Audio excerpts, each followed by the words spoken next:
Contract talks are beginning to take place for Alex Bowman regarding the 2022 season, and Greg Biffle might be driving in the SRX. What's going on, guys? It's Daniel, and welcome back to our video. We got some stories to discuss here today on the channel. Let's go ahead and just jump straight to it. We'll start off with all the sponsorship announcements, and then we'll jump into all the other stories. So let's go ahead and start off with the Chip Ganassi schemes. Let's start off with Ross Chastain's 2021 Yorktail scheme that we are going to see this upcoming weekend at Talladega Superspeedway. This paint scheme looks really, really nice. I love the brightness of the colors. It looks really, really cool. And this car is going to pop and look really, really awesome when we see it this upcoming weekend at Talladega Superspeedway. We're also going to take a look at Kurt Busch's also 2021 Yorktail scheme that we are going to see at the Monster Mile, the Dover National Speedway, here in a couple of weeks. Again, just like the Ross Chastain scheme, this paint scheme looks really, really awesome. It looks really, really cool. And I think it's going to be really, really cool to see out on the racetrack here coming up here in the upcoming races. The next sponsorship and paint scheme news we're going to go ahead and talk about is Daniel Schwartz. As this upcoming weekend here at Talladega for the iRacing Invitational Series on Wednesday night, he is going to be running a special tribute scheme that is going to be here in iRacing. Trackhouse is going to be running the number 97, and it's going to be a special tribute scheme for Red Farmer. It is really, really awesome that they are going to be doing this, especially since they're probably not going to be able to do this in the Cup Series for the upcoming regular series race at Talladega. It is really, really cool that Daniel Schwartz is running a special throwback scheme. Basically, Red Farmer, one of the grassroots drivers that really began, originally one of the members of the original Alabama game as well. This is super, super awesome. A special tribute going to Red Farmer. And I love that Trackhouse is being inventive and innovative and creative with what they're doing. This is really, really awesome throwback, basically tribute scheme for Red Farmer. And I cannot wait to see it here on Wednesday night at Talladega Superspeedway. And now we're going to jump on to the next story of today's episode, as we're going to go ahead and talk about Circuit of the Americas. As announced today from Circuit of the Americas, that Speedway Motorsports has a deal with Toyota to provide pace vehicles for the Circuit of the Americas weekend, meaning that Toyota is becoming the official pace vehicle sponsor, and they're going to be working with COTA as well, which that is really, really awesome. On top of that, the Truck Series race also is going to be sponsored by Toyota, which means that Toyota will be called, the race will be called the Toyota Tundra 225. That is a really, really cool name. By the way, we've had Toyota Tundra sponsor the Truck Series in the past, and that name looks really, really awesome. It's really cool that Toyota's partnering up with Circuit Americas. They're really taking this event very, very seriously, and I'm really definitely becoming more and more excited for that. It is really, really awesome, and I cannot wait to see this upcoming race, Circuit Americas. There's a lot of hype around the Circuit Americas race, and I'm really, really excited for that race coming up here very, very soon. And now we're going to jump on to the next story of today's episode, as we're going to talk about Jason White.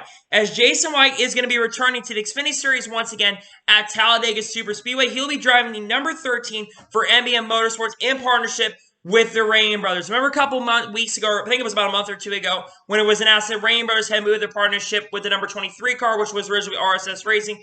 They had moved their partnership with the Changes in the Points, with our Motorsports taking over that 23 car officially. They have moved their ownership and stuff over to NBM Motorsports' number 13 car. So Jason White is going to be returning with the sponsor once again. Now, Jason White made his return to NASCAR for the first time in like 6 or 7 years at Daytona, was able to qualify in and was running pretty solidly in that race. He's bringing sponsor A-Game once again, which is Johnny Damon's sponsor that really came around this past couple years. This is really, really cool. I'm hoping Jason White can have another run. I'm wondering if Jason White is only going to be running the Super Speedway races, or if there are more races coming, because I believe Natalie Decker's also got a few races in this number 13 car coming up. But anyways, this is absolutely excellent. I'm really excited to see Jason White get back behind the wheel, and I'm hoping that Jason White can do very well and put a really good run and help the number 13 Autosports, because this team seems to have decent speed, the NBM Motorsports camp. I think in their top 20 or top 25 in the Autosports right now, which is really, really good, by the way. But this is really, really awesome. Jason White is once again getting an opportunity, and I hope that he can do very, very well for NBM Motorsports at Talladega, because they've had speed at super speedways, and I think that they will do really, really well here coming up. And now we're going to jump onto the first of two major stories of today's episode, as we're going to go ahead and talk about Greg Biffle. Yesterday or today was the photo shoots for the SRX, and if you take a look at the photo shoots, you have people like Bill Elliott, Michael Waltrip, some of the guys from the local races, from the basically all-stars are going to be running those events. I saw Bobby Labonte taking those images as well. But if you take a look behind those photos, you can see Greg Biffle Greg Biffle wearing a SRX racing fire suit. I think that Greg Biffle, while it has not been confirmed, I think Greg Biffle is going to run the SRX because of him wearing his fire suit. It's no coincidence. Greg Biffle has been wanting to race the last couple years in some sort of racing series, and we've seen a lot of veterans or guys that haven't had a chance to race in a couple years come out of retirement and be able to race. Greg Biffle has ran a couple races the last couple years. In 2019, he drove the 51 for Kyle Busch Motorsports to a victory holding off Matt Crafty. He ran in the top 10 all night in that truck race, and he was able to hold on with fuel mileage, of course. He was able to hold off Matt Crafty and score his first win in the truck series since 2002. He also last year in 2020 ran for GMS in the number 24 truck, ran in the top 20. I really didn't watch that race to gauge how he did in that event, but he didn't run as well. He ended up running in the top 20 though, but ended up staying on the lead lap and having a decent race overall for GMS Racing at Darlington International Speedway. So to me, I am really hoping it does confirm. I think he is going to run for the SRX. I think that this is really, really cool if he's going to get to run. Because he's going to get to run along with guys. He's raced in the Cup Series for a long time. Gets to race against guys like Tony Stewart, Michael Waltrip, Bobby Labonte, Bill Elliott, racing upcomer Ernie Francis Jr., racing against guys like Paul Tracy and Mark Webber, guys and legends of all their motorsports, Tony Kanaan. Just the list of drivers that are running this is really, really awesome. He's joining the list of excellent drivers who are going to run any SRX, it looks like, and I hope it does get confirmed, but it does look like he's going to run the SRX. This is super, super awesome, super, super cool, and I hope that if he does truly get to race in the SRX, he's able to run very, very well here at certain points this year. And now we're going to jump onto the final major story of today's episode, as we're going to go ahead and talk about Alex Bowman, as according to Jeff Andrews, the GM for Hendrick Motorsports, he says that Hendrick Motorsports is currently in the middle of contract extension negotiations regarding Alex Bowman for the next couple of years. This should be no real surprise to anybody. Alex Bowman just recently run at Richmond International Speedway, and Hendrick Motorsports and the CEO of Ally, Andrea Brimmer, really likes Alex Bowman. About a week or two ago, there was actually a photo that came out on Instagram of Ally basically saying they are committed, a driver that is committed to Ally, which that, of course, is Alex Bowman. Alex Bowman this year took over the number 48 car, and like I said, he's been at Hendrick Motorsports since around the 2016 and the 2017 season. I believe that Hendrick Motorsports is going to, for sure, this should be no surprise to anybody, especially with the next-gen car coming up right now. I don't really think there's going to be a lot of changes in regards to where certain individuals are going. There's been talks about Brad Keselowski that he's going to return to the 2 full-time in 2022. And there's also other people that could be returning. Kurt Busch has talked about he wants to race the next-gen car. Brian Newman can come back for all we know. And there might be some other drivers that are racing at other organizations going forward here. And I don't think silly season is going to be as crazy as we thought. But let's talk about Alex Bowman. Alex Bowman, like I said, has been racing Hendrick Motorsports since around the 2016 and 2017 seasons. And he's been doing really, really good with Hendrick Motorsports, consistently picking up a win. 2019, he was able to win at Chicagoland. That track shut down basically within a year. 2020, he won at Auto Club. And then this year, he won at Richmond in kind of surprising fashion. He was up there all day. And I'll be honest, this year he's had a lot of bad luck, but he's had a lot of speed in a lot of races as well. And he's a guy that I think Hendrick Motorsports wants to keep their future on. I believe that Alex Bowman is going to get this contract extension done. I think that Alex Bowman is going to return to Hendrick for at least the next years. Depends on how long Ally is going to want to stay a sport. How long is Ally going to want to be committed to Hendrick Motorsports? Are they going to also extend potentially? Which, if they extend with Hendrick Motorsports, I think Alex Bowman will remain long term. I think Alex Bowman for sure, though, is at least going to remain with Hendrick Motorsports through about the 2022 and probably through the 2023 season at least.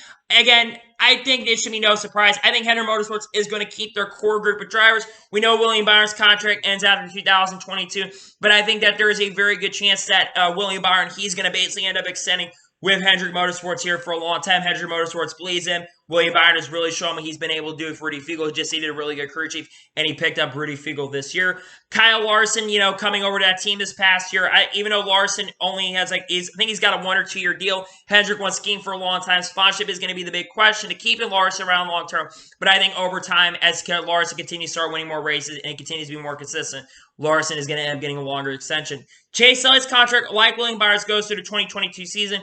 But I've been hearing behind the scenes that there is a massive contract that could be eventually being signed for Chase Elliott going forward. It's like a really long-term deal, like a 10 or 15-year deal potentially with Chase Elliott potentially re-signing. So I think that's going to get done. And then Alex Bowman's the only one at Hendrick Motorsports right now that is currently in the free agent market. I don't think Alex Bowman's going to leave. I think Alex Bowman 100% is going to return to Hendrick Motorsports and keep racing with the team for many years to come. I think that this core group of drivers is going to remain. And that brings into question because you have some drivers that are coming up through the junior motorsports camp. We know we've heard rumors that Dale Jr. wants to bring his Xfinity Series program up to the Cup Series.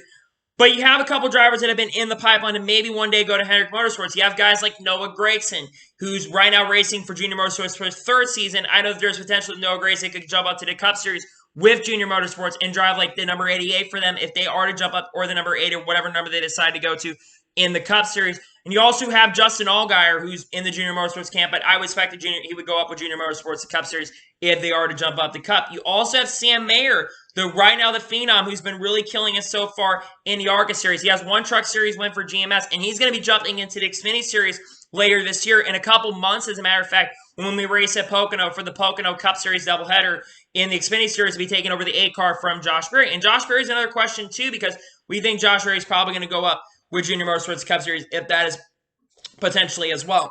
But yeah, I think that Alex Bowman is going to end up re-signing. I'm not really surprised, even to be honest with you, that Alex Bowman is probably going to re-sign with Hendrick Motorsports, as they should. Alex Bowman's done a really good job so far throughout his Cup Series career, and I think that he will continue to do a lot of great things with Hendrick Motorsports. So anyway, that is going to be it for today's NASCAR news video. I want to thank you guys for watching. Please like and subscribe to the channel, turn notifications so you be notified when a video does go live on my channel. Follow me on Twitter, Facebook, and Instagram, and support me on Patreon as well. Links are below for that, and comment your thoughts on today's video. What are your thoughts about Alex Bowman potentially returning Hendrick Motorsports in 2022, and when do you think that they are going to officially announce Alex Bowman returning to Hendrick Motorsports in 2022? Let me know in comments below. And do you believe that Greg Biffle is actually going to race in the SRX here this season, or do you think he's not going to race in the SRX? Let me know in the comments below. If you enjoyed today's video, make sure you like so YouTube can recommend more of these great videos out to you guys. If you do that, I would greatly and truly appreciate it. Anyway, like I said, I want to thank you guys for watching today's video, and I'll see you guys next time for some more great and awesome NASCAR content. Take care, everybody.